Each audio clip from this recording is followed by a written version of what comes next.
Hello, Guardians. Welcome back to Tower Casuals, the Destiny podcast. I'm one of your hosts, Corey Derrigan. Alongside me, as always, is my tier for the kingdom, my Final Fantasy, my Field of Stars, if you will, my Redfall, Josh Finney. I couldn't have been the Jedi Survivor? No. Oh, you bitch. It's too good. You bitch. Too good. By the way, man, that latest trailer for Jedi Survivor, I know we're going to talk a little bit about it later, but it's pretty good. I stayed away from that too. I was telling Corey before we started, I was like, yeah, man, it's kind of a short week like for the TWAB, and we got a bunch of listener questions, but kind of in a weird place of War Corner, and seasonal story, it was really short, so it's wrapped up. We talked ad nauseum about the raid and about storylines, things on Yamuna. Like, we have a whole lot to talk about tonight. Let's do a check-in on like what we're excited for. And the questions last week kind of spurred me into wanting to do this. Since it's a short week. Also, I have a pickle to pick with our audience. This hashtag cancel Corey culture here going on. Hashtag cancel Corey. Yeah, I was telling Corey, I was like, man, I've successfully stayed away from like every story trailer or like extensive footage that's come out in the last couple days for Final Fantasy 16, The Legend of Zelda: Tears of the Kingdom, Star Wars Jedi Survivor. I've stayed away from all of it. I have not watched any. I've seen the Ganondorf image going around with the caption, "Oh no, he's hot." I know. And one of my all-time favorite voice actors is doing Ganondorf, Matt Mercer. I'm a huge Critical Role fan. I love Matt in like everything he does. So this is a dream come true for him to be doing Ganondorf. Well, Josh, I have a special voice actor myself here. Oh, we got a special. That's right. That's right. Bolted down. I'll keep an eye out for Fallen. Haha. We have Dinkleback Bot has made a special appearance for the first time in 9 years. Dinklebot. Corey finally got a Dinklebot, ladies and gentlemen. I did. I went out and found one. He's so cool. He's man, I forgot how bad the voice acting was for Ghost with Dinklebot. I'm sorry. It's so bland. Oh man, I'm so glad they decided to go a different direction. But yeah, man, that was so so here's the thing, guys. Ghost Edition, check. Witch Queen, check. Lightfall Edition, kind of check. I was really upset, Josh. I told you a little bit before the show. You did. But so it came in the mail, right? The top of the box is busted. The slip cover totally just gone for some reason. I wonder if the box was broken into. So you are like the third person that I've seen post today about having a severely damaged box that a Bungie item came in.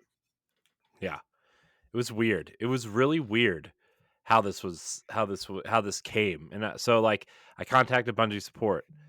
The good news, there's actually a lot of good news for this. They're sending me another one, and they're not making me return the old one because I sent them pictures of it. And so we're gonna a little tease here. We might save it for a little episode 150 surprise. Some of this stuff. So hint. Yeah, nudge. It's so I'll have that Lightfall Collector's Edition sometime in the next 3 to 5 days. Because we are roughly 10 episodes away from well, not roughly. We are exactly 10 episodes away from episode 150. I know. Man, that's crazy. Can you believe that? I still don't believe that. It's still a little unbelievable, I'll be honest. Yeah. So Josh, as you know, I've been archiving a lot of my old podcasts and YouTube stuff that I used to do.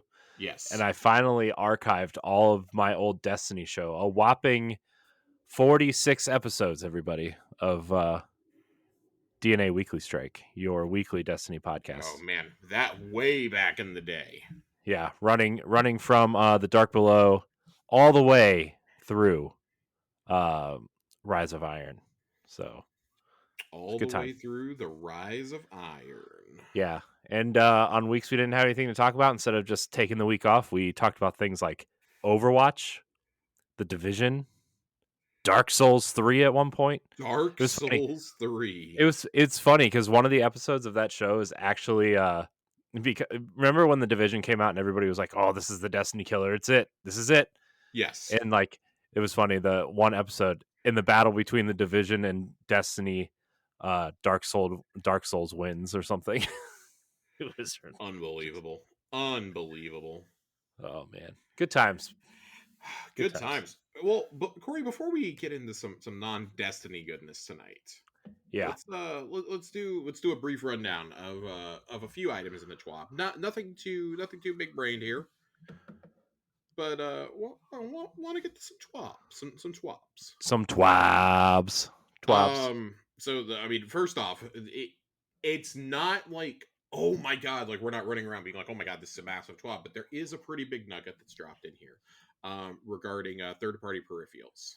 This has been the scourge of specifically the PC PvP community for a very long time. And I'm so excited we get to finally talk about this. We'd heard that they were looking for their own in-house solutions to shut things like aimbots and whatnot. They do not specifically name any of them by name here because they don't want to draw more attention to them. But let's read exactly what Bungie has to say here. The community has grown increasingly frustrated by a form of cheating that uses third-party peripherals with the intent to manipulate the game client.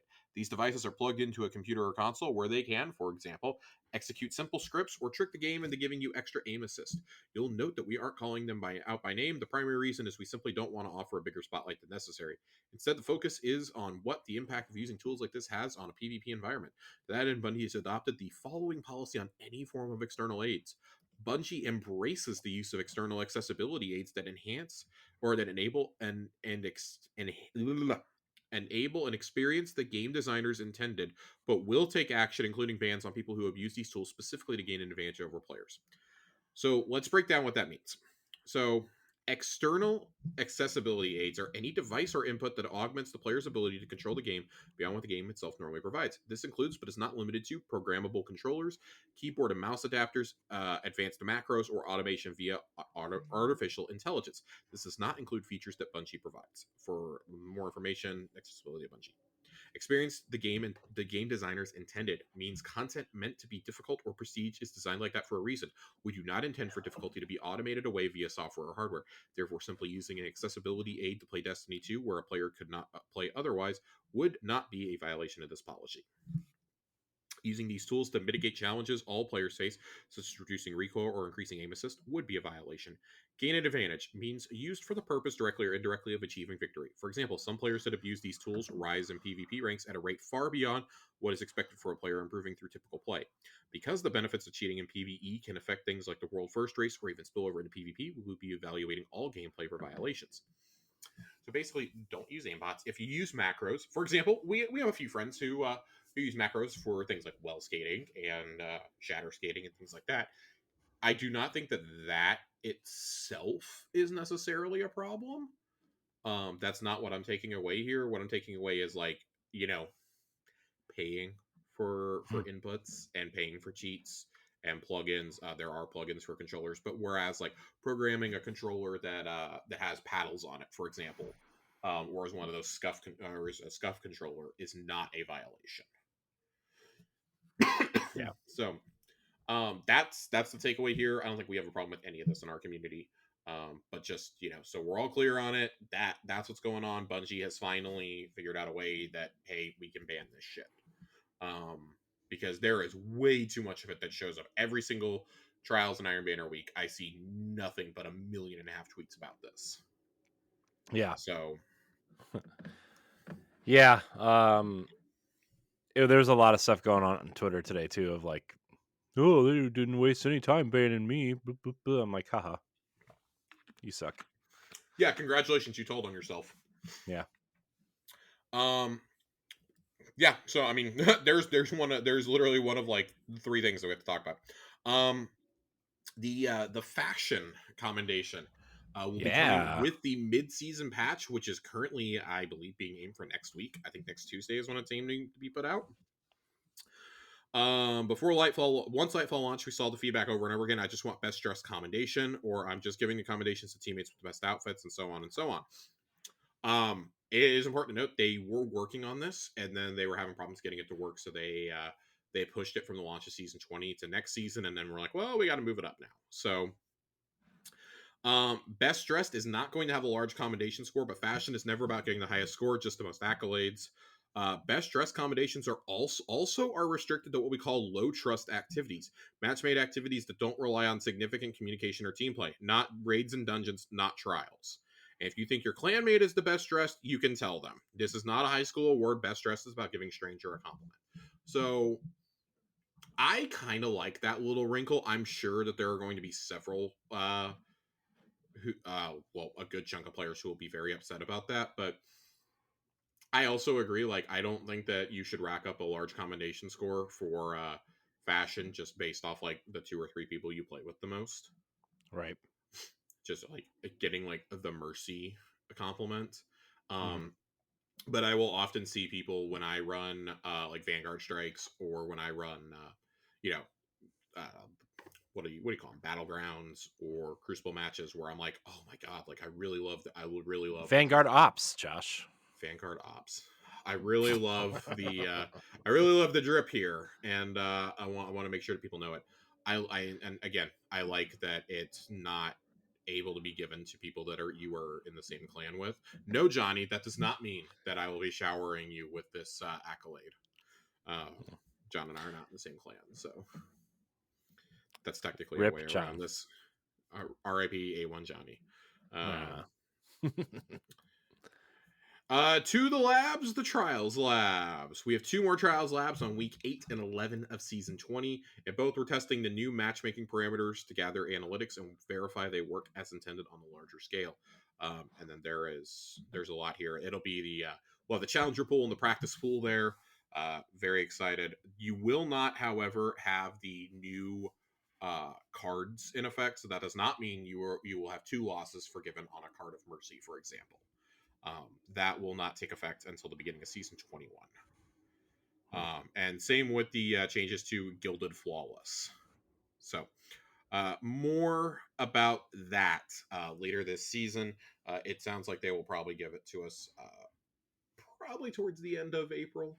Probably around the time Guardian Games is starting is when we'll get more Trials updates. And that's it. That's your TWAB. That's the TWAB, guys. It is very, very short. But you didn't talk about the kilts. I did not talk about the kilts. I completely ignored the kilts. That's fine. Kilts for kids. Yeah. There you go. It's a cool emblem, though, sort of. If you're sure. into the plaid Irish theme type thing. Sure. If you have $50 to donate, there you go. It's benefits the Ronald McDonald House in Seattle, so always a worthy cause. Yes. Go support. Yes. Go support. It's for the kids, guys. Come on. It's for the children. All right, Corey. All right, Josh. So it's time. It's time. We want to talk a little bit about like what we're looking forward to in the coming months, because the coming months are going to be extremely packed for us. Yeah. No kidding. The end of April through the end of June, that 60-day time period is one of the most packed in terms of AAA releases that are like prestige AAA releases that we've seen in a very long time. Just to like run down off the top of my head games that are coming out in that 60-day span. Yeah. Go. And I mean, when I say this, it's games that are going to get significant attention, whether it's positive or negative. Star Wars Jedi Survivor, Arcane Studios' Redfall, The Legend of Zelda Tears of the Kingdom, Street Fighter 6, Diablo 4, Final Fantasy 16. Am I missing anything? In terms of a major release, am I missing anything? I don't think so. I don't think I am either. Not through June, at least. I think that's just for that 60 days though. That's a lot. I mean, you could count Advance Wars for some people, I guess, but I mean, Advance Wars. I will be playing Advance Wars. So yeah, yeah, that's what 7, 8 games, something like that. yeah, That's a lot for this early in the year. We normally would see an onslaught like that, like from September to November. yeah. I think people are finally realizing that it's okay to release games in the summer. I mean, you're gonna have It's a good what? thing Suicide Squad got delayed. Am I right? Oh my god, got delayed right into the final shape. I know. I mean, by my count, you have four game of the year contenders right there, like that people Yeah, expect based on the yeah, quality and the prestige of their studios with Jedi Survivor, Zelda, Diablo, and Final Fantasy. hmm Um, yeah, I mean, because I've been very clear about Fallen Order was my game of the year in 2019. Very much looking forward to the next installment in that franchise. yeah. I think Jedi Fallen Order specifically.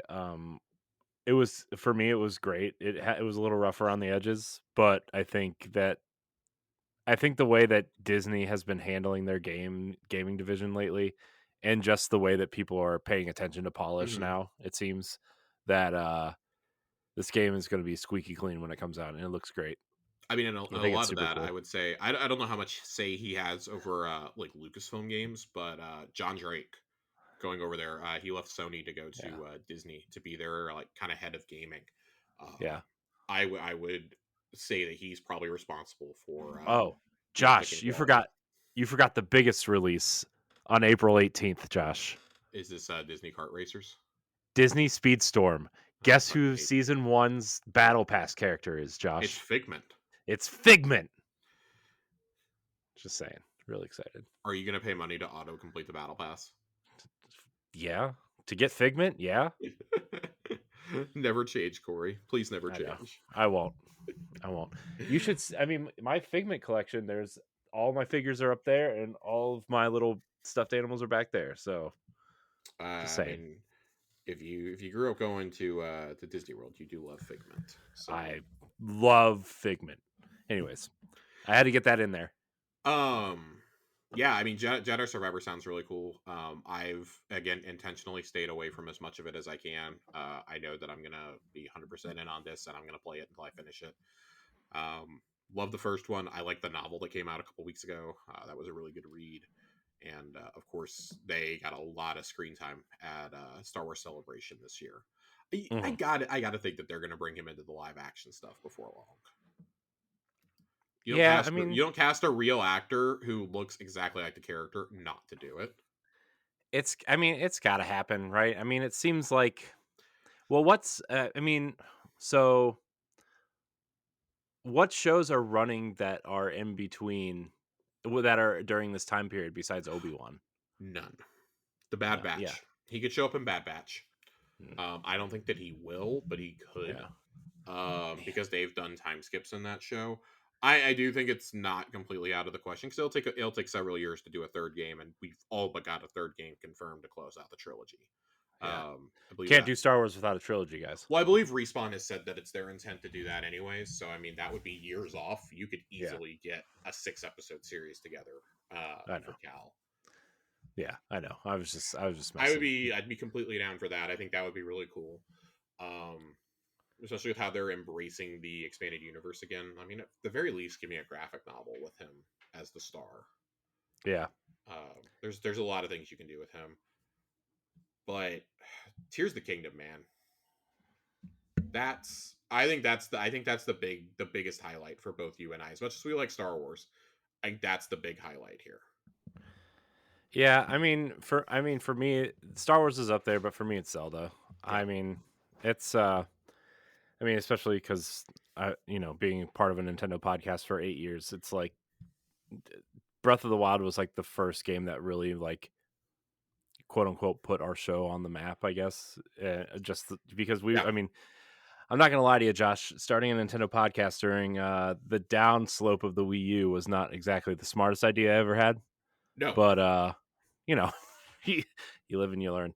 Uh, but I mean, Breath of the Wild means so much to both of us, I think, more than just in terms of gaming, I but mean, in life in general, right? Like just where we were and for how me, we played it and what we were doing, it got me to buy my first Nintendo console since the original Wii came out.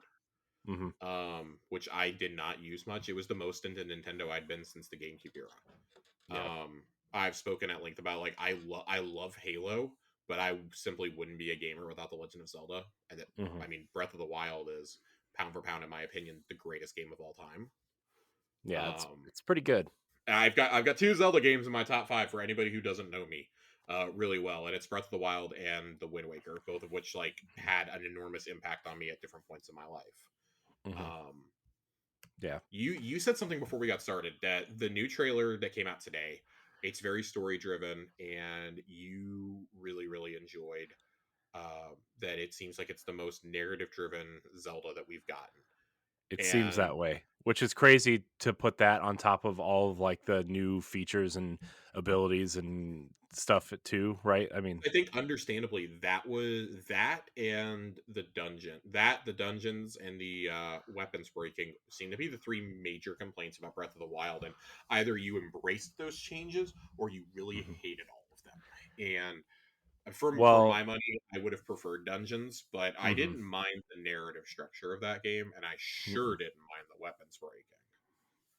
Yeah, I mean, my thing is with uh weapon durability, I would have like some sort of way to fix them. Yeah, Maybe yeah, not I like agree. a tree branch or anything, but like Hmm. like when you would roam the castle and find royal swords or something that Well, had like like 30 the damage. guardian weapons that you craft. Yeah, that too, right? Like Yeah. just give me a way to be able to like fix them or give them better durability or something, right? And it seems like they're trying different ways of doing that in this game, not necessarily with crafting, but Hmm. through other mechanics in the game. I don't want to go through too much because I know you're kind of trying to do the whole media blackout until it launches type thing. I But just really am like about the story. I didn't really watch the mhm. last trailer they gave us, and I definitely didn't watch today's. Dude, Um, today's was like, I was like I was excited for Tears of the Kingdom because it's a sequel to Breath of the Wild, right? But like in the last two trailers, like I was like, okay, they're cool, but this is just like more of the same, right? Or like, oh, new abilities, which great. more of the same is like it's like the best problem you can have, I think, with a Right. series like this. Right. But today's trailer got me to the hype level of when Breath of the Wild was like first shown off and how excited everybody was when they found out all the cool things, right? Like this is Yeah, I'm as excited now as I expected to be when Tears of the Kingdom was announced. this game, like from what I've been seeing, very much looks like they spent the last 6 years watching everybody make these ridiculous YouTube compilations of things you can do in Mhm. this game. I still see clips occasionally show up of things that I didn't know you could do in this game. Mhm. And or things that I wouldn't have even thought to do, like, oh, it took me hours to set up this trick shot and things like that. And it's basically like they saw that and said, what if we just made a game based around how insane you can be? Mhm. This game looks absolutely batshit in the best way, and I think that for anybody hoping that maybe after Tears of the Kingdom we'll be done with this kind of Zelda, I don't think you're ever going back Dude, Breath of the Wild's the best-selling Zelda of all time by a long shot. You by really a think they're gonna? very large margin. Like Zelda is popular, don't get me wrong, but like up until the Switch, if you were a Nintendo franchise and you did not have Mario somewhere in your name, Mhm. you probably weren't. I mean, and this sounds ridiculous because like these are still good sales numbers. You probably were going to really struggle to cross like that 8 to 10 million threshold. Mhm. And Zelda, I Yeah. think, had done it approximately once. Oh, excuse me, Mario and Pokemon. Mario and Pokemon are like your guaranteed ones that will cross that every single time. Yeah. Breath of the Wild is still selling. It's like the fourth or fifth best-selling Switch game. Yeah. There were more copies of this game sold than there were Switches on launch day, and that is not an exaggeration. That is a real bona fide thing that happened. Mhm. Our friend Ray Apollo bought a Switch, and his copy did not come in right away. Amazon delayed it by like a week, so he ended up having to buy it digitally when he didn't want to because he drove to every single store in town, and none of them had a Switch copy. Like we have Wii U copies, they did not have Switch copies Yeah. on launch Here, day. so I just looked up some like the entire series numbers and Hmm. sales. Let me give you this little nugget here, Josh.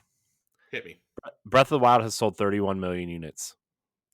The second highest selling Zelda game of all Hmm. time is Twilight Princess at 8.6 million copies, including the GameCube, Wii, and Wii U versions. That's insane. That's absolutely insane. And I mean, and that's the thing, like, this is a prestige series. Like, Zelda is, it's not like Metroid where, like, oh, you gotta be a gamer to know what this is. It's like, no, you fucking know Zelda. If you have any working knowledge of video games, you've heard the name Zelda before. Hmm. And then the third highest selling Zelda game is Ocarina of Time at 7.6 million.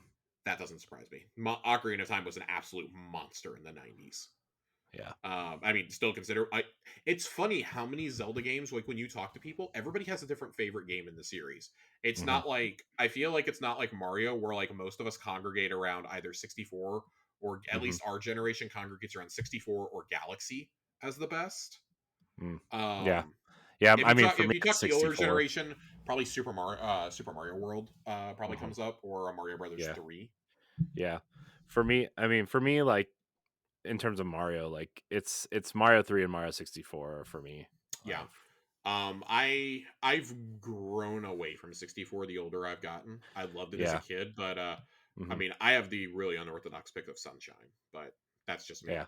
Yeah. But the I have the un- majority of the I fan have base, the un- I go have the ahead. unorthodox pick of Zelda, Twilight Princess.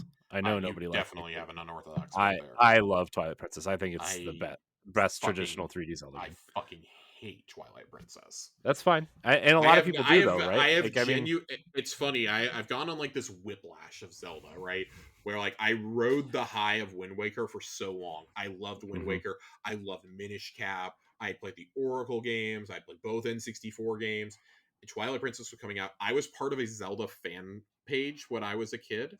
I was like 13 posting on Zelda forums. Clearly, I was a kid and everybody else was an adult. And I was basically like, I was being like, fuck y'all. I love a darker Zelda. I'm here for it. And mm, they're like, you're not going to like it, man.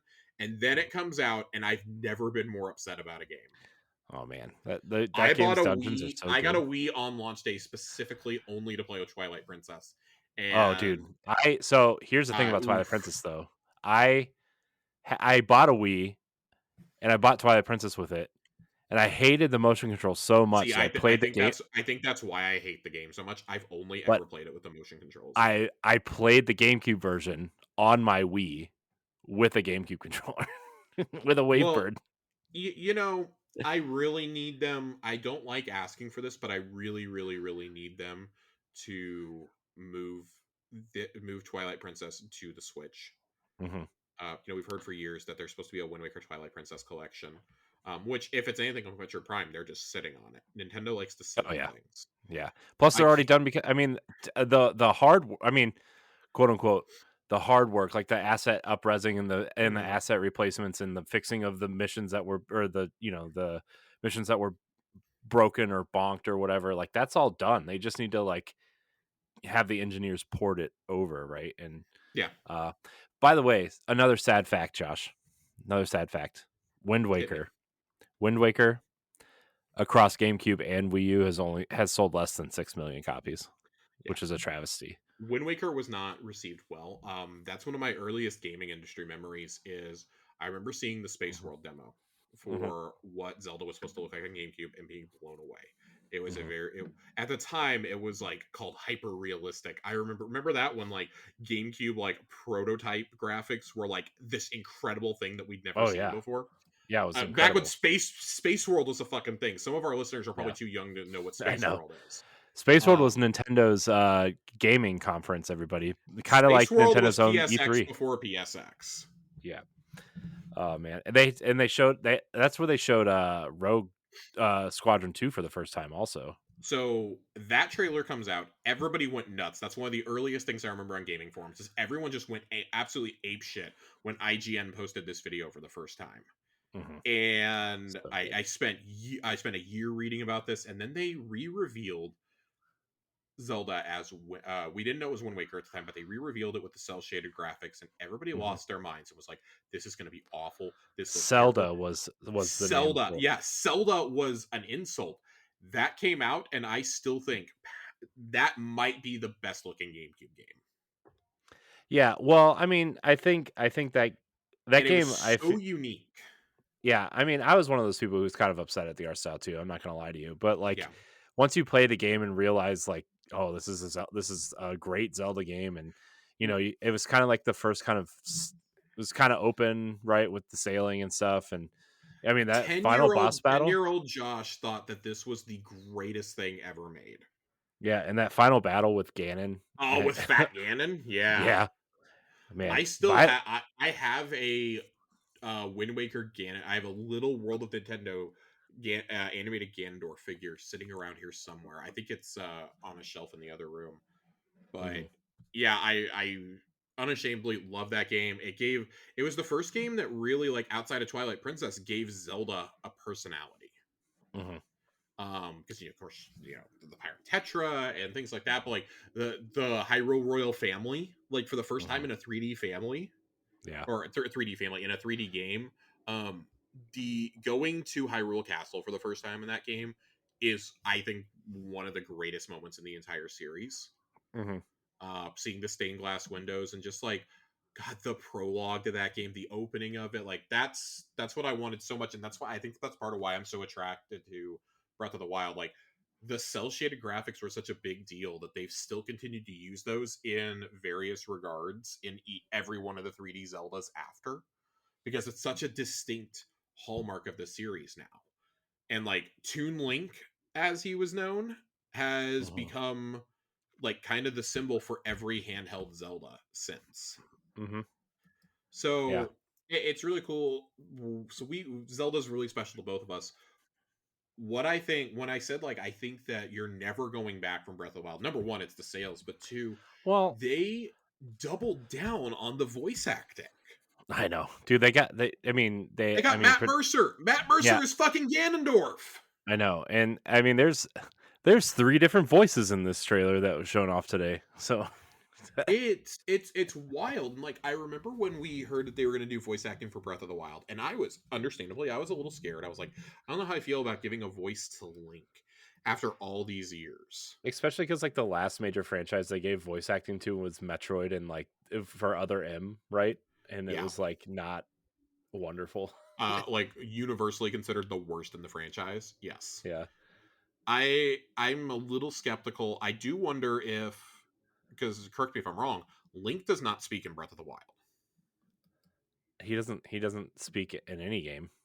Right, but I'm saying, like, they did voice acting in Breath of the Wild, and Link did not talk. I Uh-uh. wonder if they break it in this game. I don't know. I doubt it.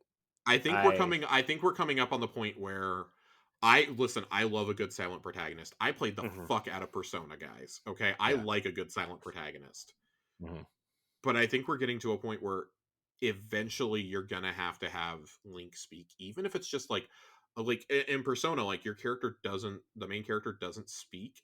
mhm, Very seldom. There's a few phrases they'll say, or like in a very important cutscene, they'll say a word or something, like a single word. yeah. Yeah, and I'm on the fence of like I don't really care if Link talks or not. Like you I give him think a that voice. there are some that are like so entrenched in this. If you touch this, you're taking away something sacred from me, Yeah, and I well, think that's a little silly over a a video game character. yeah, But it's almost like Link not talking almost falls into the same category as Master Chief should never take his helmet off in a game. yeah. Side tangent. Speaking of Master Chief, I watched and finished the Halo show. I'm sorry. I liked it. I thought it was fun. I've never started it. I've never watched it. I thought it was fine. I mean, it's not the greatest TV show I've ever watched, but the action was fun. And While we're talking Zelda, like, I have a final thought about Zelda. So bear with me here. I went and saw the Super Mario Brothers movie yesterday, yeah, and afterwards, all I could think about was, one, I really, really, really want a Legend of Zelda anime series. I don't want a movie. I want an hmm anime. hmm Um, and which, I mean, you would have to Link would have to talk at that point. Well, Um, my theory on a Zelda show would be it would be about Zelda and the royal family, and Link wouldn't show up until the very end.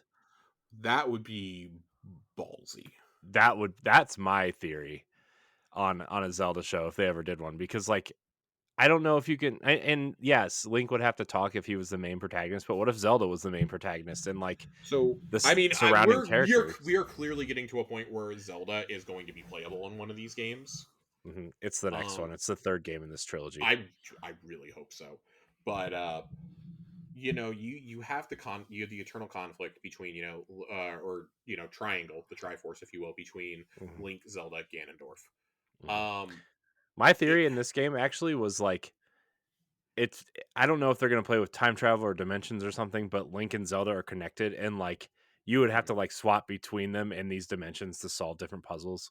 I don't know if the Switch could even handle that's that, but I mean that's been a theory for a while now that you were going to switch between the two, but I like your yeah. idea. I haven't heard the dimensions one. I would like that. Again, Mhm. I've watched very little. I watched the reveal trailer and was like, "Yep, I'm in." I spent 100 something hours in the first game. I'm here. My Um, hour count is 241 right now. if you were to do an anime, I would love to see the studio behind Attack on Titan do it. Mm, Um, and here's the only reason that because I know that people could be like, well, Josh, what about the studio to this Demon Slayer? What about Ufotable? No, they already do Demon Slayer. I've already got them doing one like hack and slash anime. I need Ufotable, or as Ray and I call them, Ugodable, to do mm, Metroid. mm, That's what I want to see them do. I want to see them tackle a science fiction property. I would love to mm. see the Attack on Titan studio though. Or I think the same studio does both Attack on Titan and Jujutsu Kaisen. I think Mappa does both. I would love to see them tackle The Legend of Zelda. I think they could do it really special. I think you get really good storytelling out of it, good voice acting, of course, beautiful animation. Mhm. I'd like to see that. I think that the easiest starting place to do a Zelda series, if you were to do a anime and you were to because that's the thing is like, do you adapt an existing story? And I think with Zelda it's way easier to adapt an existing story than it is with something like Mario, because Zelda has pretty heavy plot and like storytelling. I would say that you probably would do Ocarina of Time. I mean, I think that that's just like the easy choice, and that lets Yeah. Zelda obviously be a total badass as Sheik. Yeah. um i would Yeah, that's sus- probably where you start, right? And then I would you could suspect that because I mean you would do it as an anthology series, right? mhm. Yeah, I mean, you would have to. Your first two seasons, obviously, you have the same link at with Ocarina of Time. Maybe you decide to do Majora's Mask. I think after that you could probably adapt Link's Awakening. But I don't know how that would translate to a series. I probably you Y would go to Twilight Princess, honestly. you know what'd be cool is if you got a different studio to do a different version of each game. I would Y like that. I think it would be really tricky, just with Yeah. how overworked some of these studios are. Oh, yeah, Um, I'm just saying that would be the cool the, thing the to the do, but pipeline dream, yeah. yeah, yeah. I I mean, think I you know it'd probably be go impossible, Ocarina, but Majora's, Twilight Princess. I think you actually skip Skyward Sword. I think you skip Skyward Sword initially. I think you do those three, and then I think you go straight to Wind Waker, because that yeah. kind of like closes out that section of the timeline. Mhm, And then you could pose it as like in the very far future, you mhm. know, Breath of the Wild. Yeah. Um, Breath of the Wild and Breath of the Wild, Tears of the Kingdom, and then like, oh well, let's do a flashback to the world in the clouds. Like, how did all this shit start? How did everybody come to live in Hyrule? Here you go. There's a lot of things you could do. Zelda is just such like a rich world for all of that. And Mhm. that's all I could think coming out of the Mario movie was like, damn, I would really love to see a 2D animated Legend of Zelda series that is not the Philips CDI things, Mhm. that is not just an abomination. I'd really love to see this. I think you could do some really cool stuff. Just obviously an amazing cast of side characters. If it gets me Prince Sidon into a series, I'm all for it. Yeah. He's absolutely one of my favorite. One of the few stills I saw from today was he is very prominently in one of the shots, and I was just like, yes. My man returns. I was afraid he wasn't going to be there. He's here, front and center. I'm Mhm. ready. Yeah, there's a lot of cool looking characters in this game, new and old. Yeah. There's a lot. I mean, not to like spoil it. There's a lot of Twilight Princess in this trailer, and it made me so happy. So one thing I did, I saw a tweet about this, and I just want, I just want to know if you caught it also. That people were saying that they heard a little bit of Midna's melody in the music. It's in there. It's in there, Oh boy. dude. Oh boy. As somebody who played Twilight Princess like 6 times all the way through in various ways, and Midna being like one of my favorite characters from the series, it's there's Twilight Princess all over this game, and which makes me think that there's some sort of interdimensional play instead of, because my original theory was like, oh well, there's probably going to be like time travel, right? I mean, I feel like there's some sort of time element, but hearing that, especially today, made me feel like there's going to be some sort of dimensional play in this game, and Yeah. it has me even, and like there's like the little chimes, like when the music's playing and it like skips, like the music is skipping, and you hear like the sound that the mirror makes. It's like, oh man, there's so much Twilight Princess in here, and there's also this character in there that nobody knows who it is, and it's not Midna, but I feel like it's someone from the other realm, and it made me really excited too. Bro, so there are a few things that would make me lose my shit. As much as I complain about Twilight Princess, I think the final boss fight is a little absurd, but I also really liked Ganon. Which one, Ganondorf the was Puppet Princess, the Pig Ganon, or just Ganon and Ganondorf in general? Ganondorf in general. Okay. I actually really like. I love that Zant was a puppet the whole time, and I think that's I think he's such a fascinating character that you could There's do more with him. That's the thing too, is that there's a lot of imagery in here that reminds me of like the statues from the Twilight Realm, and like his helmet, his weird like tongue helmet thing. It's not exactly in there, but there's a lot of statues and imagery that reminds me of that in here. Mm-hmm. So Well, we will see, man. I know. God, Welcome to Zelda Cast, everybody. welcome to Zelda. Yeah, welcome to Zelda Cast. We did this with Mass Effect last year. Yeah. This is what happens when Bungie doesn't give us content. Hyrule casuals is what we are right now. I mean, I will be talking a lot about Diablo when Diablo comes out. Also, that's the other one I wanted to talk about very quickly. Yes, please do, because like I've never really been a big Diablo person, but I know a lot of people are excited for Diablo 4, and I think I it think looks really Diablo cool. 4 is such a big deal because it definitely leans. I mean, obviously, it's an ARPG, like traditional Diablos, but it's completely open world and it's very much geared towards RPG fans. I think it is the most accessible one, in my opinion. I think they lay everything out very easily when you're picking your character at the beginning. They let you know what the abilities are going to be, how to control, etc. And the biggest change for me from 3 to 4 is that 4 was built with controllers in mind. So much so to the point that the game director straight up said on the live stream they were doing during beta weekend that not only is it built from the ground up for controller, but that is the only way that he personally plays the game is with a gamepad. That made me feel a lot better in my decision to be playing it like that. 'Cause I don't like playing with mouse and keyboard, nor do I have a PC, anyways. But that was my biggest hang up with Diablo 3. I think was I just didn't like how it played on a controller. Granted, I tried playing it on 360. I'm sure it's much better on Xbox One, but I think this is so easy. Even if you've never played a Diablo game, it's so easy to just jump in and play. Like, obviously, it's more rewarding if you played previous Diablos. But they still fill you in. The game is just so rich in lore and story, and world events are there. And like I'm exploring the area in the alpha, and I'm like, or in the beta, I'm like, oh my god, this is a huge area. And you look at the map, and it's not a big area at all. It's a very small part of the map, and that makes me excited. Like, we're finally away from Tristram, which is the setting of Diablo 1 and 2. You go back there in 3. Very, very, very happy that we're not dealing with that. At least as of right now, we're not going there. So it's just a very special game, I think. I can't wait to play it with a group. I played it with one friend. I played it with our friend Ray. Um, and I was running a necromancer. He was running a druid, I want to say.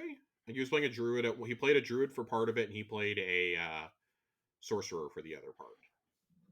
So we were having a lot of fun just running through and playing the game. I can see myself playing maybe like 2-3 runs on different characters before putting it down. But this is probably going to be the game of the summer for me. And it's going to be this and Zelda that I'm going to be working my way through, because Zelda is almost certainly getting DLC. Whereas Diablo won't get an expansion for like a year and a half, 2 years probably.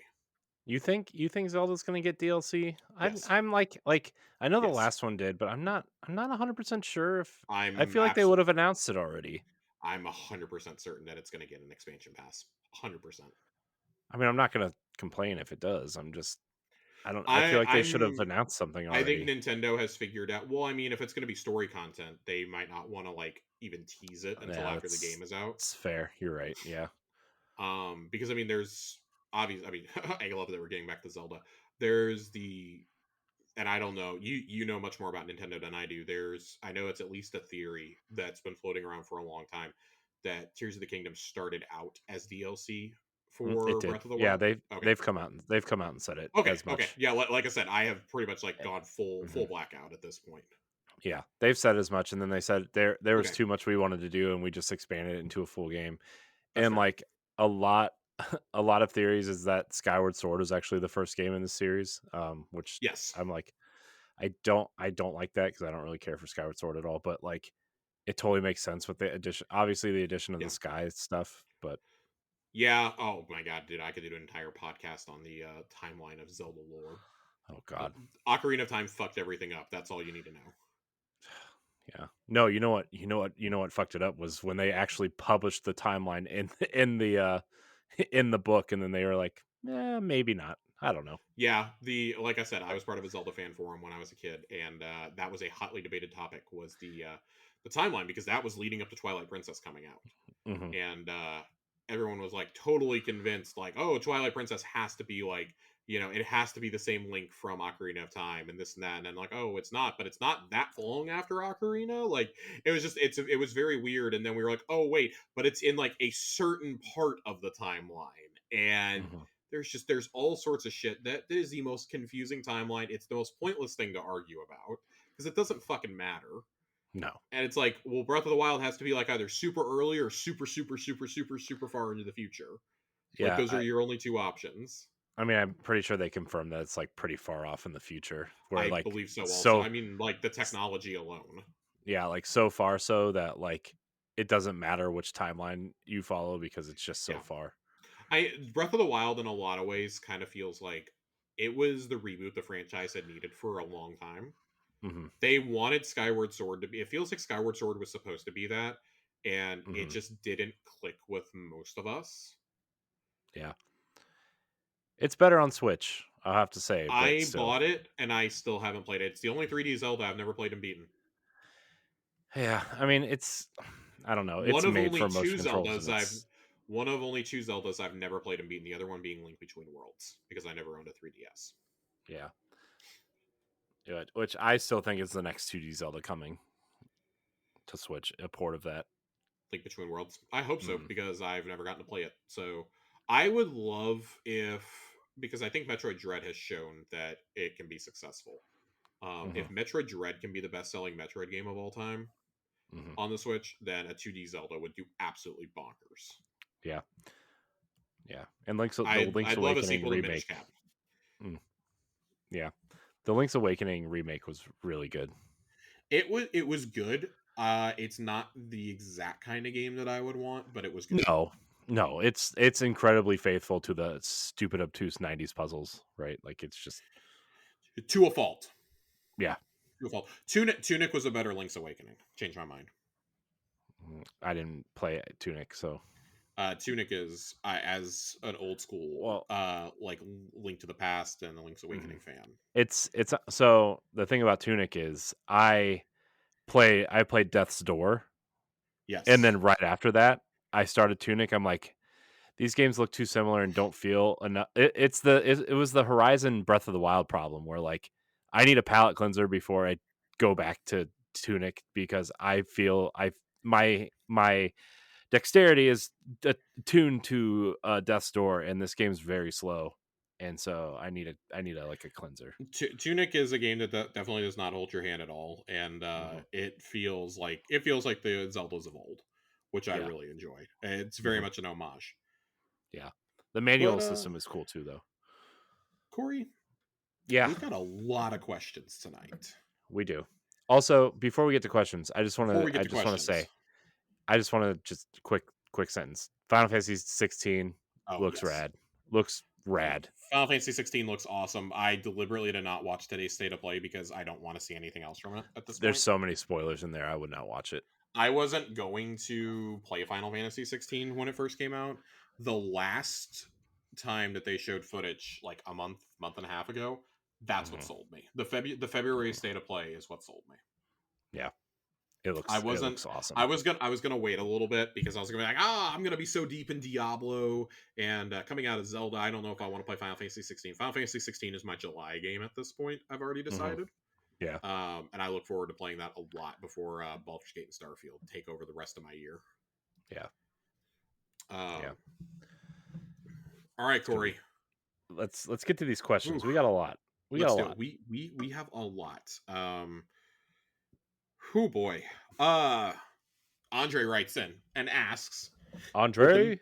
with the many changes coming next season, what's one you're absolutely thrilled about? I don't see any way that you can get out of here without answering, but being able to put deep sight on any weapon. Mm-hmm. That Mm-hmm. has to Mm-hmm. be it. Yeah. No, I agree. Especially because they haven't really added a way for us to get the red borders we missed from last year yet, and I'm really annoyed that I'm still missing a few Leviathan ones. Yeah. By contrast, also I'm really riding the struggle bus on the Neomuna red borders.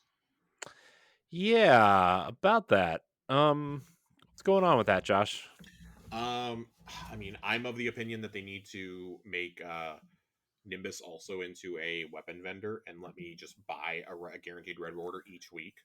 I don't know why that wouldn't be a thing, but they drop so sparingly out there that it's insane.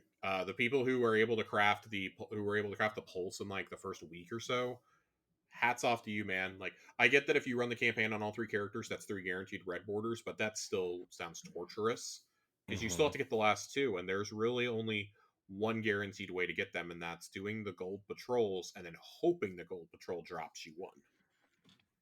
That's just Yeah. why it helps that most of those weapons aren't like amazing. Yeah. I mean, obviously, outside of Filecastic Spiral is awesome.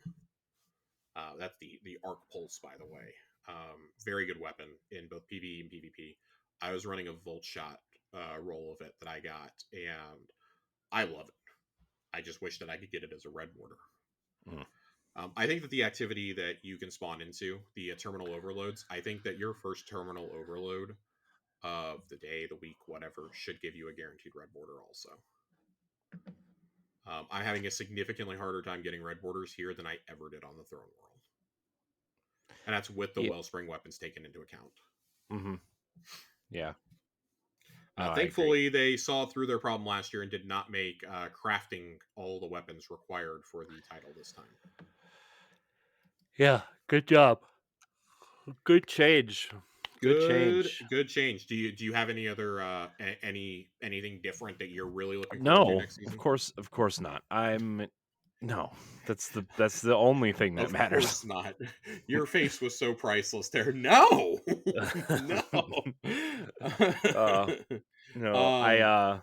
before we move on to Yeah.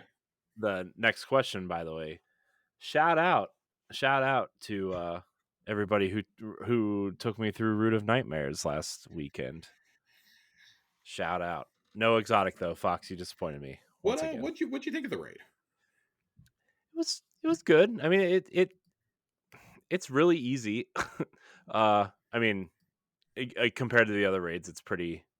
It's not entirely difficult. Although I did run it with everybody who had run it before, and they explained it to me, and so it's that made it a lot easier. But I feel like this is, if you've never raided before, it kind of feels like Deepstone Crypt in a way, where it's like a kind of a good entry to a raid.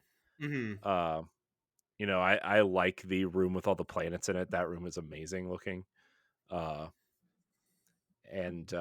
but yeah, I mean, it was fun. I definitely want to run it again. It's not my favorite raid, but it's not the worst raid they've ever done. Yeah, that's kind of how I feel. I think it's a perfect starter raid. I just don't know if this was the time to bring in a starter raid. Yeah, yeah. That Um, was that's where I was kind of confused too. Is like, that was part of the discussion that Dealer and I had mhm, on our raid review.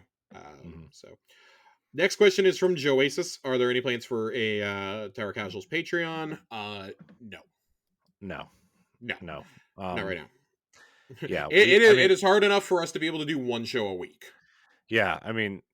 We've tossed around the idea, but like, Josh has a million things going on, and I have my other stuff going on, and like, Yeah, this. Corey is an extremely busy man. I don't know if you guys know this. Yeah. For those unaware, I actually run an entire podcast network other than this show, and it's a lot of work and a lot of managing spreadsheets and people and contacts, and uh, it's it would if look if this was the only show I was doing, then yes, probably we would talk about it. But like, you know, between Josh's schedule and my schedule, it would be impossible to offer you guys anything other than like, hey, here's the show. So Yeah. it would be unfair. And I think part of that, we opened the store partly to like offer you guys some things, but also like we've already kind of committed that money to charity and other things, like unless one of us desperately needs something that we absolutely need, like a microphone or a headset or something, which I don't believe either of us really do. Like, No. all that money I think goes to charities and uh the Bungie Foundation, and obviously lately the Lance Reddick Moms Care Foundation right now. So uh Hmm. you know just to kind of explain why we're not doing one. Our next question comes to us from Knox. Knox asks, "What are the big chase Knox. weapons this season? I'm finding myself strapped for time and need to prioritize what I'm getting." So, first off, Knox, I would say you still have a solid like 6 weeks at the time of this recording, at least until the next season starts. And as a reminder, all the stuff from this season will be obtainable all year long. Yeah. It's obtainable for the whole year up until the final shape comes out. So I would say don't stress too much, and like obviously metas can change between now and then. Right Yeah. now, of the 6th season, and if we're just thinking about the stuff you can get at the war table, that's all I'm considering. I'm not taking into account Neomuna weapons, raid weapons, Iron Banner, none of that. If we're just talking about this season, what you need to be getting, my only two, like, well, I have three. I don't remember what class you play on Nox, but if you play it as a Titan, you absolutely need to get the Throne Cleaver sword and craft it. That is Hmm. absolutely a must-have for Titans. It's the Hmm. best sword in the entire game. I would say Royal Executioner, the Solar Fusion rifle, is very, very good if you can get the right rolls on it. I believe you can get Incandescent on it, if I remember correctly. But you can get Firmly Planted and Offhand Strike, which is great. Um, really, really, really like Royal Executioner the more I use it. Especially with the buff to rapid frames. That thing's going to be an absolute monster. And then I would say the other Leviathan weapon that is in the Sword Ingram, which is the Imperial Decree Primary Shoddy. I loved it when it came out the first time, and I really like it again. I am very excited to go craft this shotgun. I need one more frame, and then I can craft it. Um, Nice. with the overabundance of the engrams that drop, there's no reason for everybody to not have these weapons, at least have the blueprints for them to be able to craft them when you so desire by the end of the year. Because if they're dropping this many now, let's say like they hypothetically continue dropping when you do playlist activities throughout the year, like you're gonna have so many engrams stored up there. I'm actually afraid to think of how many. But this is also like probably the most efficient way to get like quick legendary shards now too. So keep that in mind. I know some people really like the Regnant heavy grenade launcher. I am a fan if you can craft it because you can do it with we can do it with explosive light. and I think that it is the best heavy grenade launcher in the game right now. Not really saying a whole lot, but I think it's the best one in the game. Wendigo who is my Mhm. response. And then I know a good number of people who like the Strand auto rifle, Perpetualis. I personally don't really care for this that much. I know that you can get some really cool rolls on it. Um, it has hatchling. You can get target hatchling. You can get target lock. You can get golden tricorn. Um, I'm not super like in on this simply because we got another Strand auto rifle in the raid, which is far and away better than this. Yeah. Rufus's Fury might be the best auto rifle in the game right now. Yeah, it's pretty good. I got it. I didn't get a good roll So on it, but I got it.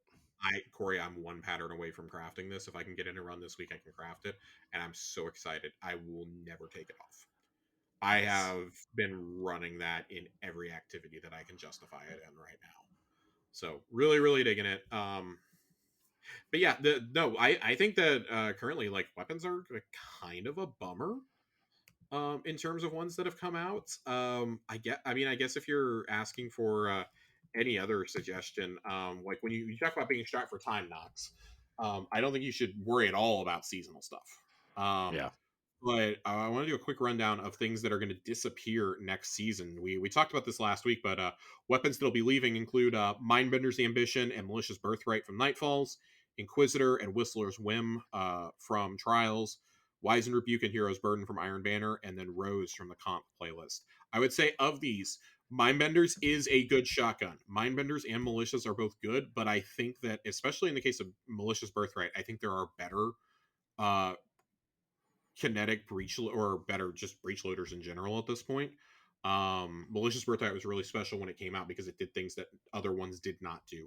Mindbenders, it was a monster then, it's a monster now. Your last chance to get each of these respectfully is the week of the of April 18th and then the week of May 2nd. So Mindbenders week of the 18th, Malicious Birthright week of the 2nd, or you can focus them at any time at Zavala.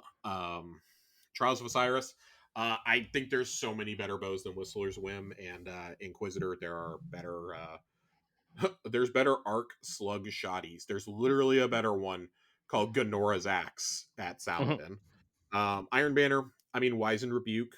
Yeah, you can get some spicy rolls on that. Hero's Burden. This is one I wanted to bring up because I know a lot of people in the Discord are grinding for this, trying to get it with. I think it was destabilizing rounds. Um, I personally have not gotten a roll with that. I will be trying to chase that on the last Iron Banner week of the season. I love Fortress, so I'll be playing a lot of Fortress trying to get it. See if I can get one of those rolls to drop or not. I have like 40 Ingram stored up, I think. See if I can get one to drop, and then Rose will at least be back, so not too worried about it. But those are the weapons that are leaving. You might want to think about those. Inquisitor will be in rotation. The weekend of May or the week of May the 9th for trials. That'll be the last time you have a chance to get an Adept Inquisitor if you wanted one. Whistler's Whim is already out of the rotation. And the last Iron Banner is the week of April 25th. So not this coming week, but the week after.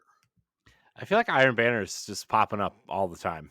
Like It's how it's how it fell with yeah. the change they had to make. But yeah, I totally agree. That's 3 Iron Banners in like 6 weeks. Yeah. It's a little too much Which for me. I'm okay with. I like Iron Banner, but I Yeah. also don't play a lot of PvP. So I think having trials from week 1 next season is going to help that feeling too. yeah. Oh yeah, for sure. So we're not sitting for like 3 weeks without a pinnacle PvP experience. Yeah. So very excited about that. Let me get Yeah. these questions pulled back up for us. We joked about cancel Corey earlier, but Saint 14 jokingly asked us as the cancel Corey movement has started, who's replacing him down the road? Nobody. Corey and I agreed long ago that we were not doing this show without the other. Yeah. Who would you like to do a pod with, though? I think this is a fun question. Oh I'm going man. to choose to interpret this as anybody from Bungie or from the Destiny community. Yeah, so I mean, I've actually reached out to Guardian's Mental Health which is someone that Yes. Joe specifically from there, to come on and kind of talk some Destiny and kind of what they're doing, obviously, with that, because I think that's an incredible thing that they're doing. Um, Hmm. they're prepping for some stuff, but within the next 6 to 8 weeks, I would say that they'll be on at some point to hang out and talk to us. And I really wanted to have them on because I know a lot of people suffer from mental health in different Yeah. ways, and what they're doing is super important.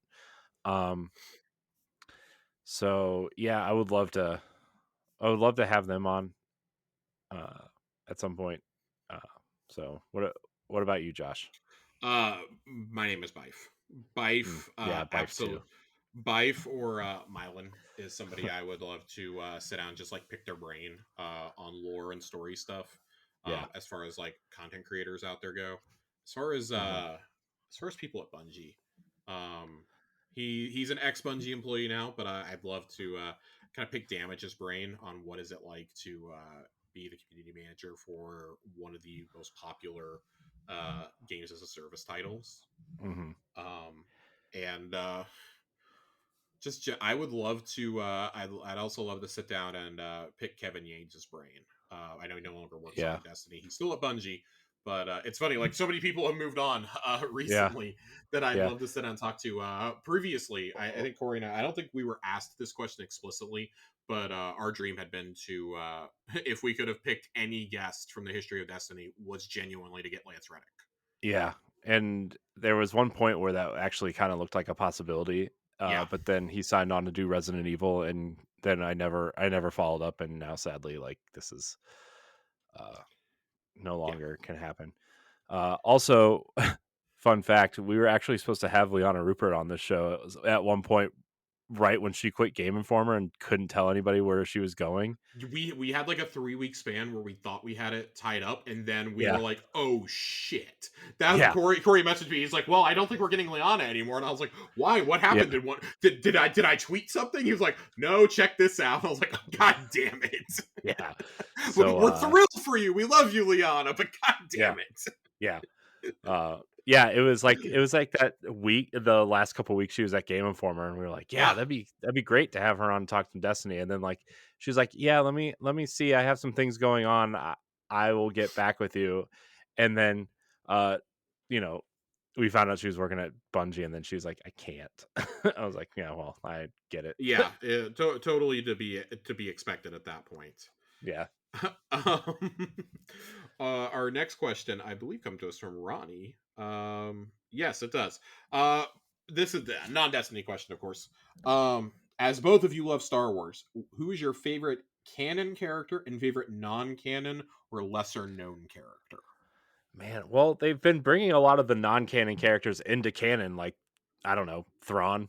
I think Thrawn is kind of like, next to Vader, like one of the coolest villains Star Wars has ever made by far. That Yeah, I mean, yeah, he's kind of the that gold standard.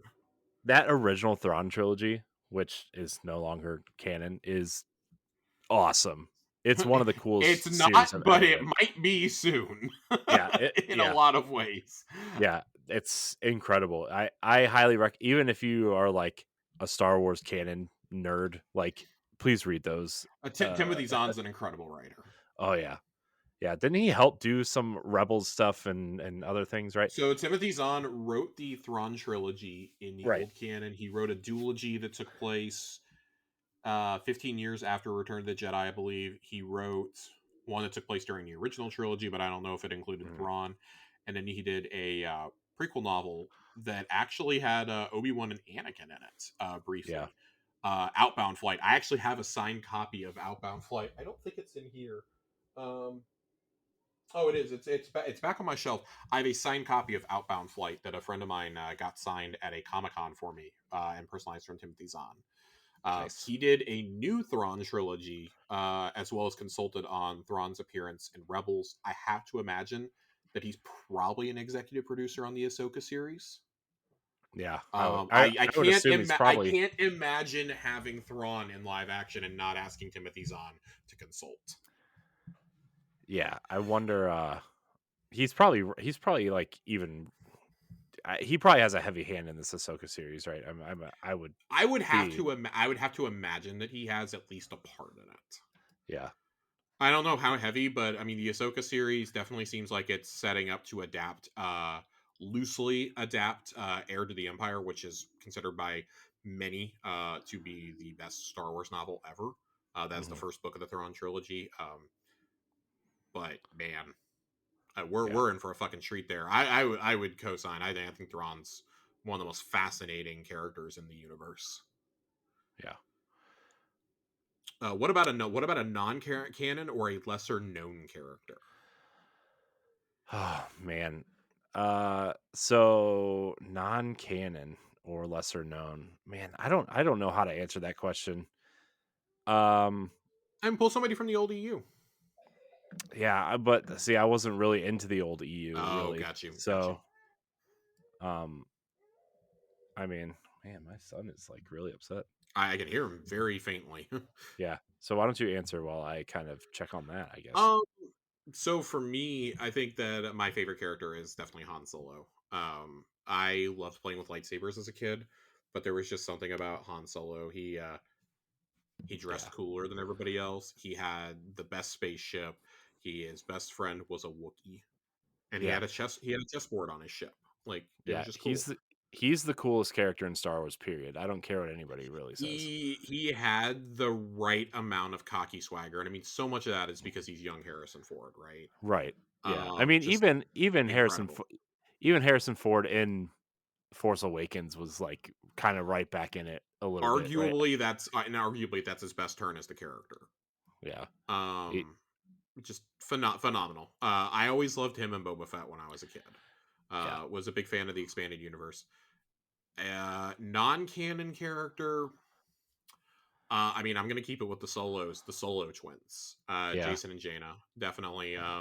I love Kylo Ren. Don't get me wrong, but Jason Solo was another character entirely, and his story is actually, I think, infinitely more tragic than Kylo Ren's.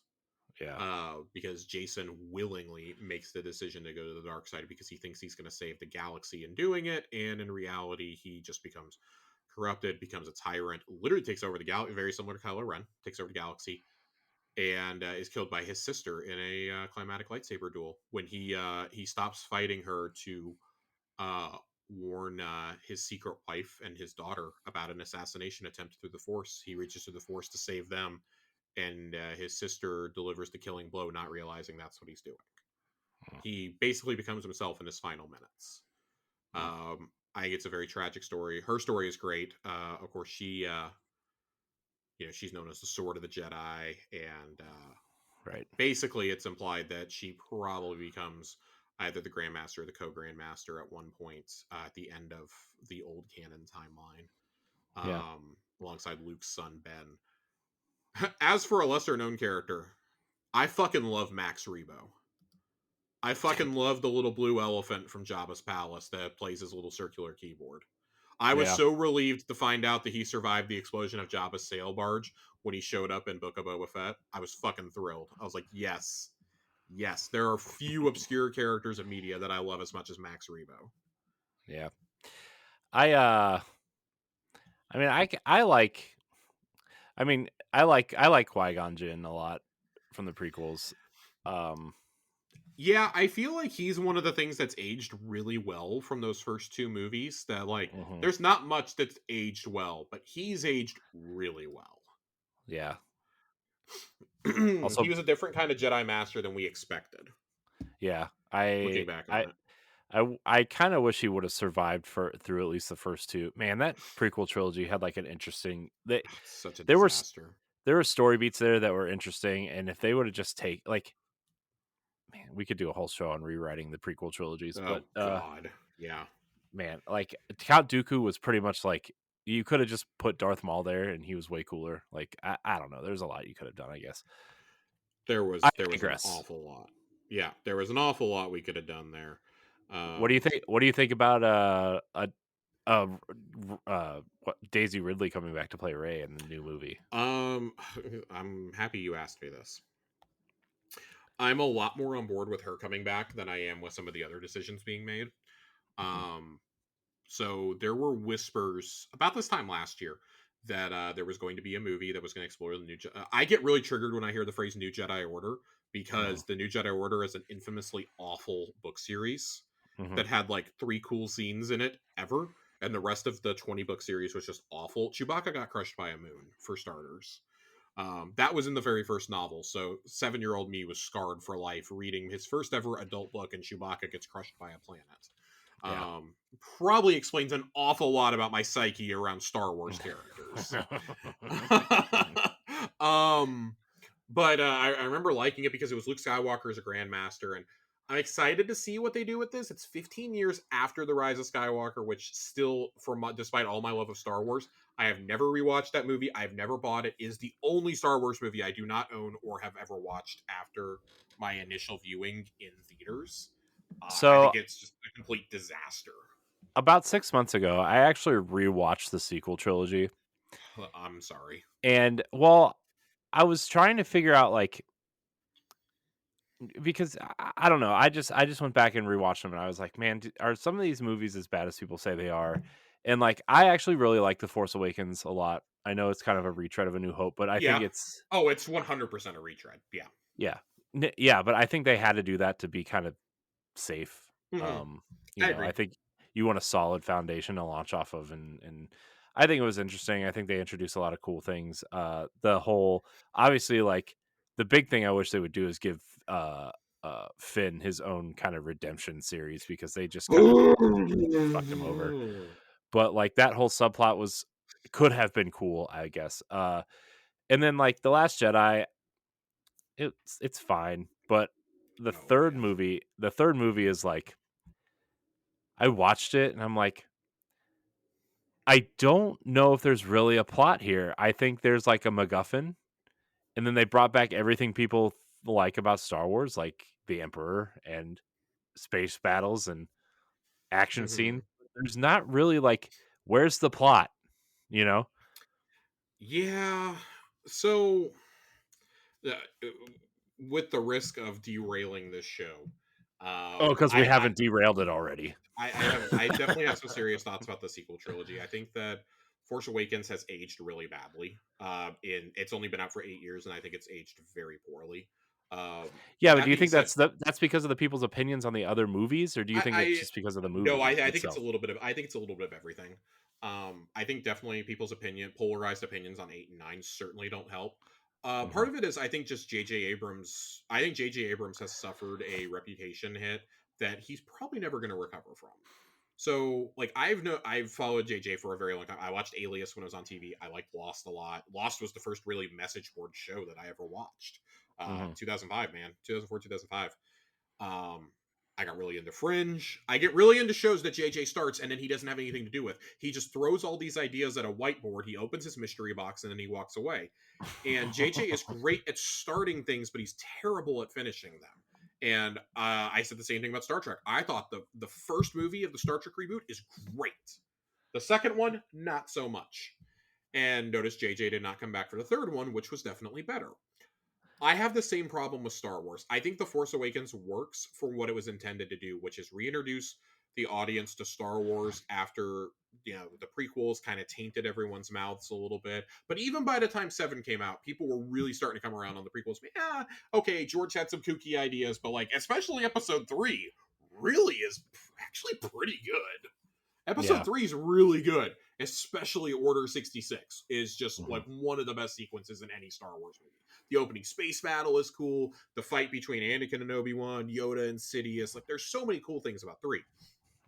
7 so Force Awakens works great as the start of a new adventure. It works horribly as a number 7 in a 9 film saga. Yeah. I've been extremely clear about how I feel about The Last Jedi. At the risk of being very controversial, I low key it is my favorite Star Wars movie since Empire. Yeah. And I it's didn't like think. not particularly close for me. Yeah, I don't really think it's really that bad of a It's not. movie at all. It's not. The very weird casino subplot is bad, and Well, yeah, that literally could have been fixed if you just put Lando Calrissian in there instead of Benicio del yeah. Toro. Which, don't get me wrong, Benicio del Toro in Star Wars, incredible, absolutely incredible. He chews up the scenery like the man has been playing Shakespeare for 20 years. But no, I really enjoyed that. I've never been so upset at a movie as Episode 9. I genuinely left the theater dejected. I was outright laughing by the end. I thought the entire third act is just almost unwatchable for me. You don't like the Raylo? You don't like Raylo? I have Raylo is one of 3 phrases that is muted on my in my Twitter words, along with Joe Rogan and what was the other one? I'm pretty sure it was a spoiler for Destiny. I think I had hashtag Destiny 2 spoilers muted also, so I wouldn't see anything. So yeah, those it's in very exclusive company, as you can see. No, episode 9 is very bad. They did, for everything that they did cool, which they would make one cool decision and then they'd made like 5 terrible ones. Like the I don't know how, but the Emperor has returned. Oh my god, somehow Palpatine returned. It's really bad that Palpatine's return was done in fucking Fortnite and not in the movies. That is unacceptable. JJ should never have been brought back for 9. I know he wasn't originally supposed to be there, but what did you expect when you put JJ Abrams in charge of finishing a trilogy? You gave him final cut privileges, which means that the studio cannot overrule his decisions. And the screenwriter he brought along with him was the writer of Batman vs. Superman. What could possibly have gone wrong here? Yeah. Who knows? Yeah. Find out next time on Dragon Ball Z. It's bad. 9 is an absolute abomination of a blockbuster. For every bad blockbuster I've seen, I don't know that I've seen one as disappointing as episode 9. Yeah. I feel like their post-movie TV efforts have been pretty good though, for the most part. Yeah, I would agree. But like, to get back to your original question, I'm excited about the storytelling possibilities of Rey coming back, because that almost guarantees to me that John Boyega and Oscar Isaac will return. All 3 of them have publicly stated in the past that they will only return to Star Wars if they are all together on the same project, and that it had to be a movie. None of them were interested in doing TV. Yeah. Oscar Isaac at one point was in talks to be in the Rogue Squadron movie, which was also supposed to be set post Rise of Skywalker. John Boyega, if they bring John Boyega back, I think that genuinely he's going to have it written into his contract. Give me a fucking lightsaber. Genuinely one of the most disappointing things was, I think they have to. I think he has to be. I think he has to be her like apprentice or her sidekick or whatever. Like 15 years later, my man better be a Jedi Master after 15 years. That's all I'm gonna say. I think that's one of the things I was so excited about because the final trailer for The Force Awakens still gives me more chills than anything. You know, when you see Boyega pull the lightsaber, he pulls the Skywalker saber out, and him and Kylo go to fight. I've never cool seen. That was like that was subverting the expectations so much, right? And you're like, oh my god, like he's actually the hero, like he's the Jedi, like he's on all the posters with the saber. But I'd be lying if I said that Rey pulling the saber, lifting the saber out of the snow and it flying into her hand was not one of, with the musical cue kicking in, was not one of the best scenes of that entire trilogy. Oh yeah. Every time that I watch, because I still love watching that duel. That is one of my favorite shots ever in Star Wars, I think, is her pulling, because you see Kylo trying to pull it out, right? And it flies right past Kylo Ren's head and straight into Rey's hand. And the only thing that could have made this more delicious was if they would have revealed that she was a Solo twin. That's the only thing that could have made this more delicious for me. And of course, they didn't do that. They had to make her a Palpatine. So I digress. Yeah. I digress. We have more questions to get to. Yeah. I'm going to get worked up and upset. But yeah, no, the lowdown, excited about that. Stoked for the Filoni movie because it's going to end the Mandoverse, and it's basically heir to the Empire in all but name. And I'm extremely excited to see if James Mangold's movie about the Dawn of the Jedi ever actually gets made. Because I'm excited to see James Mangold's Indiana Jones movie. Indiana Jones 5 was definitely the highlight of that fucking panel. Let me tell you, that looks phenomenal. So Corey and I may have to talk Indiana Jones in June. I'm just saying, I don't go to the theater very often, Josh, but I already texted my dad and said, we're going to see this movie. Like, my dad texted me. He does not go to the movies. My dad sees approximately 2 types of movies: World War II movies and Navy movies. And he texted me and was like, have you seen the trailer for Indiana Jones? And I was like, yes. As a Let matter me of fact, I have. And he was like, I'll go see it. I was like, wait, that's because he punches Nazis. This technically qualifies as a World War II adjacent movie. We're good. Here's the thing, Josh. Let me tell you the last 4 movies I saw in the theater. Okay. I'm almost afraid. Deadpool 2, Oh boy. Infinity War, Oof. Endgame, Oof. and the last 007 movie were the last 4 movies I've seen in the theater. Wow. So when I go to the theater, it's a pretty big deal. I have gone to the movies twice in 10 days. Yeah. I saw Dungeons and Dragons and Mario.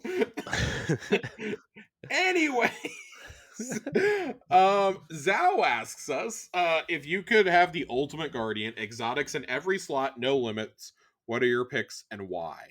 Oh my god. Oh my god, I don't even fucking know. Outbreak perfected. Yep. I don't know. Telesto.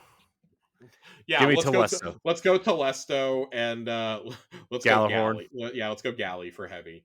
Yeah. I mean, for classics, I have no idea for class exotics, man. I can give you a So couple. Helm of Saint 14 on my head, Armamentarium on the chest, Doomfang pauldrons on the shoulders, Dune Marchers on my Oh, feet. Corey already has the answer. So I would go. God, this is really hard because like I'm trying to think of like elemental affinity and shit. I would go. You think I gave it all that thought, Josh? I mean, I have to. I probably have to go Celestial Nighthawk. Oh, yeah. I'd go Young Ahamkara Spine for the arms. I would go Gear Falcons for the chest, and I would probably go Orpheus Rigs for the legs. And then give me my exotic Dead Orbit cloak back from Destiny 1, you fucks. Yeah. I'm still very worked up about that one. Yeah. Still Where are very my exotic upset. class items? Where are my exotic class items? Indeed. And then Zhao also asks, since you're both such big fans of sandwiches, is a hot dog a sandwich? No. It's a hot dog. It's a fucking hot dog, dude. Come Meat on. between bread, as Saint tries to argue. I think further down in the thread that that because it's meat between bread, that does not make it a sandwich. It's a No. fucking hot dog. It's an American institution.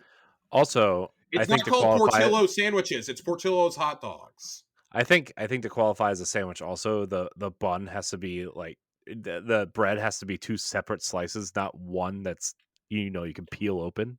Man, I don't know, because have you ever had like a premium hoagie in your life? Yeah, I used to work at a restaurant for 14 years. Let me fucking tell you, man. Literally I called don't grinders. I don't want a hoagie that's been sawed all the way through. I want all that shit shoved in there with I like mean, yeah, some cut you're off on right. the ends. You're right. Like you're right. I'm just You're right. saying. I'm just saying. I want to feel disgusting eating that thing. You're right. I Never want to mind. feel like a Scratch what I just said. I want to feel like a fucking barbarian with the toppings falling out. Mm. Hail Hydra. Oh boy. Heyo. Hail Oh. Hydra Fool asks us, Arc Warlock still feels really bad. How would you fix it? Chaos Reach does not seem to compare to other DPS supers, and Speed Boost don't help me get grenades out as fast as I used to be able to with Crown of Tempest. I'm gonna try to answer this as best I can, given that neither one of us plays Warlock. Let me tell you how to fix that, Josh. I have an answer for you. It's a quick one. Okay. Before you go, okay? You go to your title screen, okay? Okay? You hold down square or X or delete or whatever it is. You delete that Warlock and play a real class like Titan or Hunter. I fucking hate you. I think that the easiest solution would be to buff the DPS of Chaos Reach. Obviously, it's long since time for those nerfs to pass. At least in PvE, because Chaos Reach does fucking nothing. I also think that it's time for the nerf to oh my god, Geomags to get reversed as well. It's time. It's beyond time. I think that's probably the biggest problem with Arc Warlock as it is, because I mean I think the Arc buddies still work really effectively, in my opinion at least. Again, I'm kind of watching this from the sides, but people that I know who used to love running Arc Warlock all say, yeah, it pretty much blows. I I don't really have a deep dive. Ronnie asked if we could get a deep dive into this. I don't really have one, and it's simply because we just don't play warlocks. That makes Yeah. it a little bit harder to answer. Maybe we can get you a more in-depth look at it from a warlock's perspective here in the next like week or two. Mhm. I'll solicit some opinions this week and see what we can do, and Yeah. I'm genuinely going to screenshot this and come back to it. I Yeah. would like to give you a better answer next week. Um, Still think I gave the best answer, but Saint asks, with new artifact mods, the solo dungeons are going to be a little bit tougher. Which guardian and what loadout do you think is best for a solo dungeon? Void Hunter. I think Void Hunter and yeah, Void Hunter is one. I think Solar Warlock is a tired and true one, obviously. Especially if you're spamming you got the fusion nade builds and wells that you can draw. I think both of those are old reliables. They've kind of been the ones for the last several seasons. I mean, Void Hunter for forever, right? In terms of loadout, I mean, it really depends on what dungeon you're doing. But yeah, solo dungeons, I think those are still probably your two best options. I'm going to Again, default to Josh on this because yeah, I don't really try to solo dungeons. I'm going to be completely honest. I know there's some people in the community who like to do it. A lot of the runs that I see though tend to be focused around Void Hunter. It's just simply because of the invisibility, and Solar Warlock because of the survivability. And I think again, like this can be situational and change season to season. Like right now, Void Hunter is the best it's ever going to be with all the Void mods, with the free volatile rounds, with the bricks from beyond, and things like that. Like you're never going to have a better chance. All the insane amounts of uh, orbs you can create if there's void shields around it's kismet. It's amazing. I go through these battlegrounds making like 160 orbs. It's great. These last two questions though are ones that Corey and I have definitely addressed in the past. But I always like bringing this. We seem to talk about this like once every 6 months or so. yeah. Through no fault of y'all's. Tiger Jesus asks, when do you think we are getting a Destiny TV show or movie? You're not getting a movie. I'll tell you that right now. You're not getting a Destiny movie. You're going to get some sort of anthology Yep. show on Yep. Netflix or whatever they decide. Yeah, you're gonna get it on some sort of streaming service. Again, please, I beg you, again, please hand it to an anime studio. I think that you. I mean, Bungie hired all the people that did Arcane, right? A lot of the people that handled that show, right? Hired the executive producer of Arcane, the creator of Arcane, directly works at Bungie now. Has for a while now, for about 8 months, I think. So I would say you might get an announcement of it. I mean, my bet has continued to be that this fall you're going to get an announcement. I think in the lead up to Final Shape, you're going to get an announcement about it, even at just like a hey, it's currently in production thing. And even if it gets announced this year, I think you're probably looking at like a 2020 spring 2025 is the absolute earliest this would come out. You think that long? Yes. If you're doing actual hand-drawn animation, it's going to take a while. So I'll put it this way: for a season of Demon Slayer, it takes about 16 months, and that's with a story that already completely exists that you're adapting from a manga panel to animation. Yeah. And if you're going to do this, you need to do it right. You don't want to cut corners. Even like on studios that don't take as much time, it's still about a year and a half between arcs usually for a full like. Now, granted, that's for a 24 episode season. If you're going to do this as an anthology and only do like 8 episodes, you could probably get it done in 12 to 14 months. But you would need to have a network lined up and everything in order to do it that quickly. Which I have no doubt they would be ready to announce. If they're going to announce, it means they've already got talent lined up. They've already got scripts written. They just need to go into actual production on it. Yeah. And I do think that some of this will be complicated by the fact you can't have Lance Reddick in it now. Yeah. Oh man. Because I mean that was one of our ideas was his journey to the city. Because Knox also asks what storylines and or characters are most likely to be adapted or will be some completely original story. I don't think it's an original story. I think they're going to adapt stories from the lore that we've only ever read about. I wonder if what would be a cool story actually would be the Iron Lords versus the Warlords at some point. I think that would be kind of a cool kind of beginning. Yeah, if I had to lay out a few that I think I've been very steadfast in believing that the story of Shin Malphur will be told at some point. Yeah. Yeah, I do too. Yeah, the saga of the man with the golden gun, I think gets told at some point. I think that Drifter's travels could be shown when he explored outside of the universe. I would Oh my love gosh, to yeah. see, like you said, I would like to see, an Iron Lord's storyline. Because I mean, I think there's room to put Shax. Shax obviously knew them. There's room to put Shax in there. Yeah. Shin Do you probably think crosses paths. do you think they could explore like the Elixni with the Traveler?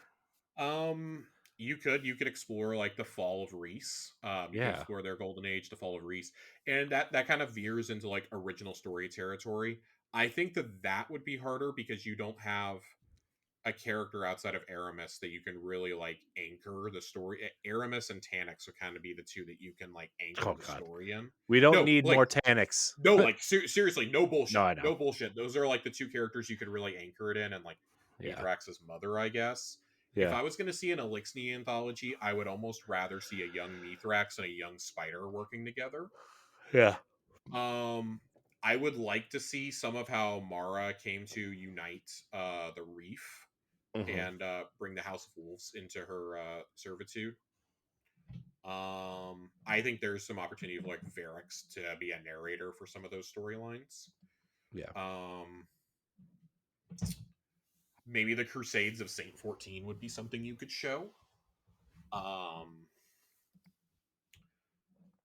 if we're gonna get into original stories, I think a story of like guardians that lost their light during the Red War and had to fight without the light, like we got our light back, but nobody else did until the end. Maybe like some of them like leading a guerrilla resistance inside the city or something. Could Yeah. be really cool. I think that would be a really awesome storyline to show. Maybe the story behind the Vanguard Dare. Like Tales of the Vanguard or something. Could be cool. I always wanted to see Zavala's journey because we've never really understood like his journey from obviously being an Awoken to coming back to Earth, roaming around when the warlords were out and everything. Now we know about Sophia and his son dying. Um, but I would love to see his whole journey told over like 4 to 6 episodes. I think that could have been really special. Hmm. Yeah. Um, and I mean, you could still do it. You could have somebody else narrating the story, really, Yeah. but you would I still have to imitate Zavala's voice at some point, unfortunately. yeah. I mean, not to get too morbid and Yeah. probably too soon to talk about this, but you think they would like reach out to his estate and say, "Hey, can we use AI to produce his voice for this?" Since I he's think so that important to that character. I don't think so. I think Bungie has too much respect to use AI to recreate his voice. Yeah. Given the stance they've taken on AI art alone and how Right. the entire industry is like against AI dialogue and stuff, I don't think that would happen. I think the more likely scenario is they get somebody who, has a similar deep sounding voice and they Mhm. just, hey, this season or this run of episodes is dedicated to memory of Lance Reddick. I think they would ask his estate for permission to do that. Right. I don't think that they, and I think that they're going to be very sparing with how Zavala gets used past Final Shape. Yeah. Ideally, because I think that if they were going to kill him off, they're almost certainly changing that plot point, in my opinion. Yeah. No, Um, I like they think want I to leave him in game as a memorial to the man that Lance was and what he yeah. meant to the industry and to the game. Yeah. So Man. I we'll see. That would be my only prediction there. I still feel like bad talking about Zavala moving forward. It's yeah, It's it's still I mean, hard. we're gonna have to at some point, Yeah, but I don't know. I feel weird doing it right now, you know.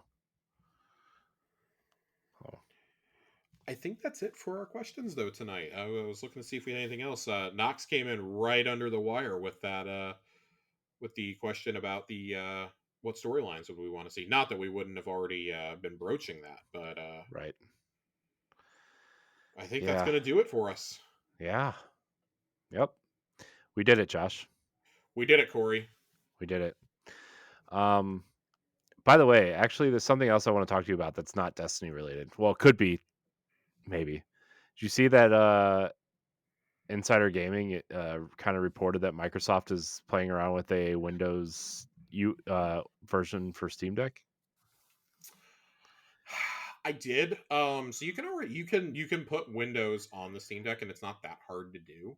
I know, but this is Um, like an official kind of yeah, thing. I would like for it to be official. I think that opens up the compatibility of it much more, and I think that there would be certain games that you could boot up that would only be workable in Windows mode.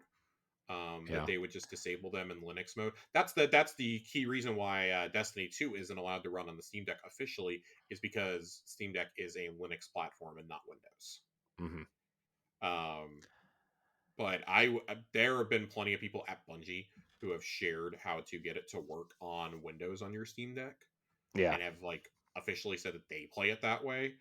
Yeah. I'm looking at getting a Steam Deck this summer, and I'll 100% be doing these workarounds to get Destiny working on it. Yeah, I mean that's the big thing too. Like I kind of want to like play Destiny and watch TV at the same time, and I mean Well, it's like that's you'd be capped at I think it falls right around like 40 frames is I probably mean what it falls that's at. I mean I'm not going to be like running raids or doing Crucible or Yeah, yeah, anything. yeah, I'm going to yeah. be If doing you're I'm just going to like doing like patrols or like story stuff, then yeah. yeah, like bounties and strikes and that kind of stuff. I'm not going to be like serious gaming on it. It's just sometimes you want to play for like a half hour or 45 minutes before you go to bed to try to accomplish something, and like I want to lay down and turn on my favorite show, Josh, Everybody Loves Raymond, and lay down and shoot some Cabal. That's what I want to do.